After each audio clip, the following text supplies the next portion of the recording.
Yield grading, as we said, is an estimate of the amount of lean and the amount of bone and fat that we get out of that carcass. How much are we going to throw away and how much are we going to get to keep in the form of saleable retail product?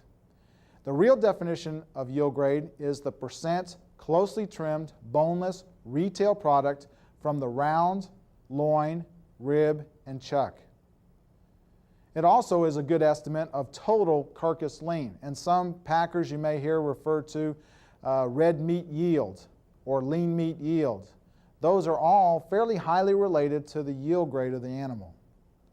The factors that go into the yield grade, because we can't take this side and we can't separate it out in total lean, fat, and bone, what we have to do instead is use indicators. And we've got this nice 13th, 12th, 13th rib cross section that exposes a ribeye. And the way we do that is we'll take the ribeye, we've ribbed it just for marbling. We've already talked about that in quality grade. Well, in yield grade, we use the same surface for one of the major factors in the yield grade equation, which is fat thickness. And we'll go from the bottom of the eye to the top. We'll go 3/4 of the distance from the backbone, and we'll take a measurement at that point. So the grader, he won't use a probe, he uses his eyeball, but we'll just put a probe up there right now, and you can tell that this particular carcass has about 6/10 fat thickness. Now, a grader, after looking at that, he'll say, does that one measurement truly represent what I see in the rest of the carcass? And he calls that adjusted fat thickness. And so he'll look at things like up here in the round area, and he'll look down over the loin edge, and he'll look down over the clod region of the carcass, and then he'll look over the brisket region of the carcass, and then up in the clod or udder region, depending on whether it's a steer or a heifer, to try to determine, does that one measurement that he sees there truly represent what he sees in the carcass? And he does that very quickly. But luckily, there's a fairly high relationship between what you see here and the total carcass fatness. So 12th rib fat thickness is the starting point of the yield grade. We call it preliminary yield grade, or you might hear it referred to as PYG. The next factor that we look at is the ribeye area, which is just this one single muscle on this particular carcass. Just this one muscle. Doesn't include the muscle, these little muscles along the rib or down in this, just this one single muscle. And that is a pretty good indication of total carcass fatness. And really, the yield grade equation uses it in a way that it looks at ribeye area in relationship to carcass weight. As an animal gets heavier, it should naturally have a larger ribeye. And so they'll look at the ribeye area and they'll measure it in relationship to the carcass weight. Let me ask you this question. We had two carcasses, one carcass that had a 600-pound carcass weight and one that had an 800-pound carcass weight. Both of those carcasses had a 14 square inch ribeye. Okay, which of those two carcasses is going to be more muscular? Well, of course, the one with the 600-pound carcass weight, because it shouldn't have as large a ribeye as this 800-pound, but they have the same ribeye, and 600, 200 pounds lighter, same ribeye size. Therefore, that tells us that that carcass is more muscular and should have a more desirable yield grade. So carcass weight and ribeye area are two other factors that go into the yield grade equation. The final factor that goes into the yield grade equation is just pure fat. It's internal fat, or what we refer to as kidney, pelvic, and heart fat. And that's the fat in the carcass that you see up here in the pelvic region, then the fat right along the kidney, and then the fat in the heart region. You put those together and you'll come up with a figure. What percent of that carcass is in the form of kidney, pelvic, and heart fat?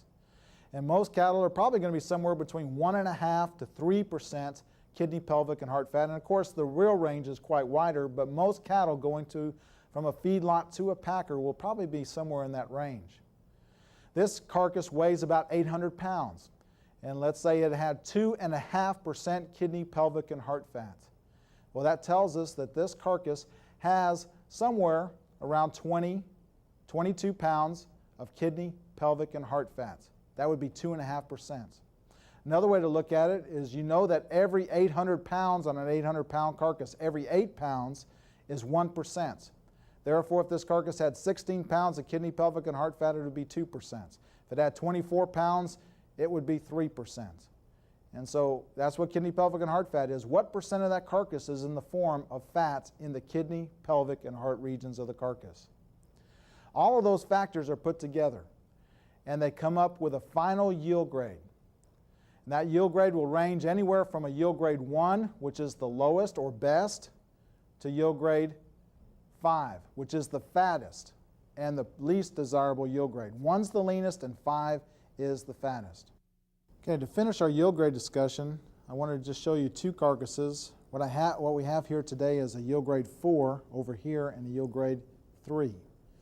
And I think hopefully you can see that there's quite a bit more outside fat on this yield grade 4 than this yield grade 3. So remember, 1's the best and 5's the worst. Now that fat, as we can show in the rest of the carcass, as we look at the round, you can see some differences in the round.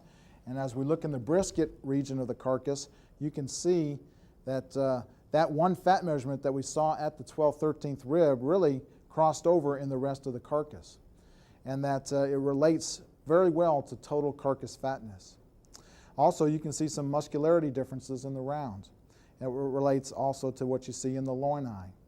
And so these are two carcasses that are quite drastically different as far as the percent lean or red meat yield in the carcass. And therefore, the 3 in this particular case would be much more desirable than yield grade 4. Yield grade 4s, again, are a discount, a carcass discount, and those type cattle are not normally fabricated in the major packing plants. And instead what they do is they'll take those carcasses and they'll ship them out for some smaller wholesaler or jobber to take those carcasses and try to regain some value out of them with more intense labor. When you look at carcasses, there's many other types of discounts that you might see. Carcasses are discounted for carcass weight, cattle that are particularly greater than 950 pounds, cattle that are less than 550 pounds, cattle that would have a yield grade 4 or 5. We talked about USDA standards or dark cutters, blood splash. All of those are factors that affect the value of the carcass.